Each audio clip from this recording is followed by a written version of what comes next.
இந்த நாட்டின் அரசாங்கம் ஒரு கொள்கை முடிவெடுத்து தருமபுரி வீதிகள்ல, சேலம் வீதிகள்ல, கோயம்புத்தூர் வீதிகள்ல, சென்னை வீதிகள்ல ஹாப்பி ஸ்ட்ரீட்டா.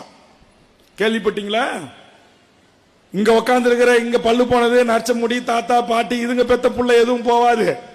இந்த மும்பைல இருந்து வந்தவன், இந்த பெங்களூர்ல இருந்து வந்தவன், கல்கட்டால இருந்து வந்தவன், டெல்லியில இருந்து வந்தவன், இவையெல்லாம் அரையும் குறையும் பராவியும் சட்டியும் போட்டுக்கிட்டு நம்ம ஊர் அதிகமான பேலஸ் முன்னாடி 4 முள்ள ரோட்ல ஆட்டம் போடுவாளுங்க. அப்புறம் ஆட்டம் போடும்போது பீர் அடிப்பானுங்க, அப்புறம் கோட்டர் அடிப்பானுங்க, அப்புறம் புல் அடிப்பானுங்க, அப்புறம் பெண்களை டச் பண்ணுவானுங்க, அப்புறம் கையை பிடிச்சி இழுப்பானுங்க, அப்புறம் இடுப்ப கிள்ளுவானுங்க. அப்புறம் வன்முறையாக மாறும், சாதிய கலவரங்கள் வரும், மத மோதல்கள் வரும்.